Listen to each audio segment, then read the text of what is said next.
Bonjour à toutes et à tous, mes chers lectrices, mes chers lecteurs de zagrider.com et par la même occasion, bien le bonjour aux Montiliennes et aux Montiliens. Oui, comme le temps passe vite, regardez, sous ce ciel magnifiquement azur, de couleur magnifique et azur, je me retrouve ici au Stade Berthier. Nous sommes le 22 août 2013, nous sommes à peine un jour avant le tir de la première fusée du Feu de Monteux édition 2013 qui s'intitule cette année Dipapé. Et pour changer les habitudes qui ont lieu sur Zag, cette année pour répondre à toutes vos demandes, j'ai une personne en face de moi qui est extrêmement calée, qui connaît le feu d'artifice par cœur, c'est son métier, c'est sa passion aussi. Il s'agit de Monsieur Leprêtre, Thierry Leprêtre, bonjour. Bonjour. Alors par rapport au feu de Monteux, je vais vous poser quelques petites questions rapides pour essayer un petit peu de nuancer l'imaginaire que peuvent avoir les gens et l'audience sur le feu d'artifice en général. Alors pour commencer avec le feu de Monteux, à peu près, combien est-ce que vous avez de poudre en termes de kilos? Et est-ce que le plus il y a de poudre sur un feu d'artifice, le plus c'est forcément meilleur ou bon ou agréable à regarder? Alors, on a à peu près 800 kg d'artifice. C'est pas obligatoirement la quantité mais artificielle intéressante. C'est les effets qu'on va pouvoir produire, les rafales et les effets un peu artistiques. Le but c'est pas de faire un bouquet final pendant une demi-heure. Le but c'est de faire quand même des beaux tableaux et des émotions publiques. Par exemple, techniquement parlant, s'il y a un concurrent, bon ailleurs que Monteux, parce que vous avez tout de même un rayonnement mondial, un concurrent qui dit oui pour peut-être remporter l'offre du marché, qui dit oui je vais arriver tout de suite avec 10 fois plus de poudre que vous, je vais vous faire quelque chose qui va être sensationnel, qui va envoyer du lourd. Qu'est-ce que vous répondez? Vous dites que le public risque peut-être de s'ennuyer, que c'est du mensonge, que c'est de la pub mensongère par exemple? Et c'est surtout qu'on explique aussi aux clients qu'il n'y a pas que la poudre qui compte, il y a les effets, il y a la qualité des produits. On peut prendre des produits qui ont beaucoup plus de matière justement par effet ou par produit. Le but pour nous c'est de toujours réaliser un beau spectacle et pas uniquement faire du bombardement. En parlant des produits, donc les produits de la Croix-Ruggieri sont toujours fabriqués à Toulouse, ça c'est exact? En partie à Toulouse, en partie en Europe, en partie en Chine aussi. D'accord. On en choisit un peu partout. Et un feu comme Monteux, alors ça représente beaucoup de départs, ça représente beaucoup d'éléments pyrotechniques. Comment est-ce que vous vous y prenez pour tirer un tel feu d'artifice? Vous avez toujours un bouton magique, vous appuyez dessus à la main, ou est-ce que c'est une console de tir qui réalise les tirs de façon informatisée? Comment cela fonctionne à Monteux pour cette année 2013? Alors comme depuis plusieurs années, c'est le système pyro digital. C'est-à-dire c'est une console informatisée qui est calée sur la musique. Donc on a une précision du 30e de seconde pour le spectacle et on donne les autorisations de tir et ensuite tous les ordinateurs se calent avec la musique de façon à être synchronisés dessus. Et avec cette précision chirurgicale, vous allez tirer combien, vous allez avoir combien d'ordres de tir sur ce feu de Monteux 2013? Alors, demain soir on a un peu plus de 1200 ordres de tir qui derrière peuvent provoquer un ordre de tir peut provoquer entre un départ entre 100, 150, 200 jusqu'à 500, 600 départs sur certains produits. Ah oui, c'est bon de le souligner parce que voilà, moi qui ne suis pas forcément un expert de l'art pyrotechnique, je pensais qu'un départ égale une fusée sur une ligne d'adressage. Donc vous dites que voilà, par exemple sur une seule ligne d'adressage, sur un seul départ codé sur la console, vous pouvez faire partir 40 éléments, 50 éléments. Voilà, ouais. Il y a certains produits où quand vous allez voir les rafales qui se baladent, entre guillemets, qui se promènent sur le site, ça c'est un élément, c'est un départ.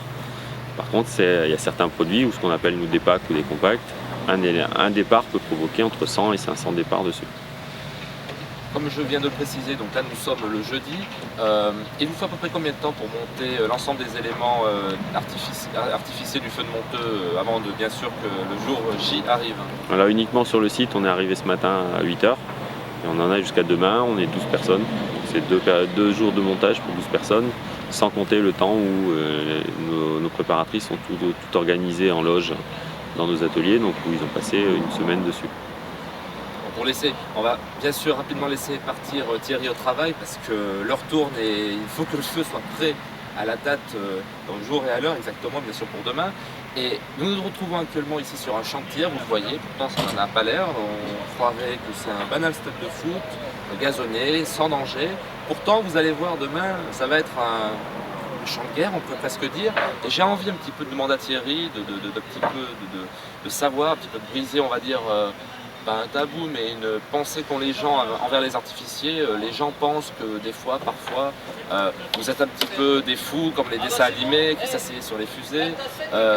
qui sont un petit peu pyromanes, qui ont un petit peu des délires de partout, qui prennent des risques parce que ça peut sauter de partout.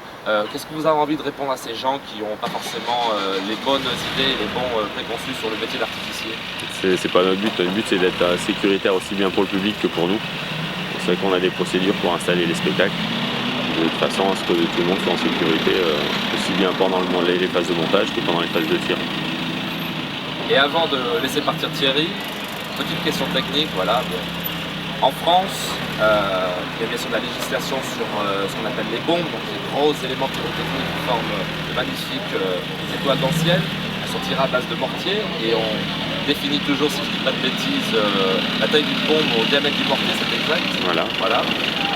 En France, on a le droit à combien en termes de diamètre, en termes de... Le maximum autorisé en France, c'est 300 mm, puisqu'il n'y a aucune bombe qui est agréée au-dessus de ce calibre-là par les ministères. D'accord. Et au feu de Monteux, le plus gros calibre que vous allez tirer pour le plaisir de toutes et tous? Ce sera du 150 et du 200. C'est déjà costaud? Déjà bien. C'est déjà costaud, et d'autant plus que le public est assez proche, donc vous avez une limitation par rapport à ça, ou c'est juste pour... C'est une limitation de sécurité, de distance, d'habitude, on sait ce qu'on peut tirer. Pour en finir avec la technique, allez, on va essayer encore de briser un tabou, on va encore essayer de briser une idée préconçue. Certains pensent que les plus belles bombes des bouquets finales coûtent des dizaines de milliers d'euros, sans vouloir bien sûr casser la magie du prix d'un feu d'artifice. Oui, parler d'argent en ces temps de crise, c'est un petit peu difficile, mais donner à peu près un ordre d'idée des plus grosses bombes qui sera tirée au feu de Monteux, combien ça représente en termes de dépenses. Si c'est autorisé, bien sûr, c'est pas secret défense. Dans les plus chers qu'on peut trouver sur le marché, on tourne dans les 500-600 euros. C'est vraiment les plus grosses, les plus belles. 500-600 euros, d'autant plus que bon, le feu d'artifice a un budget relativement élevé par rapport à son fonctionnement, surtout celui de Monteux. Je ne vais pas parler d'argent ici, je ne suis pas là pour ça. En tout cas, je vous remercie beaucoup Thierry Leprêtre, chef artificier chez Lacan Ruggieri, qui a énormément de travail durant cette saison estivale. Il est de partout. Il aimerait pouvoir être au four et au moulin, mais hélas, en fumée, on ne peut pas se téléporter tout de suite. On va le laisser donc œuvrer sur le champ de tir de Monteux pour cette édition 2013 d'IPAPE. Et en tout cas, merci beaucoup Thierry. Et merci. Au plaisir l'an prochain, je l'espère en tout cas, sur Zag et à Monteux. Merci. À bientôt, au revoir. Au revoir.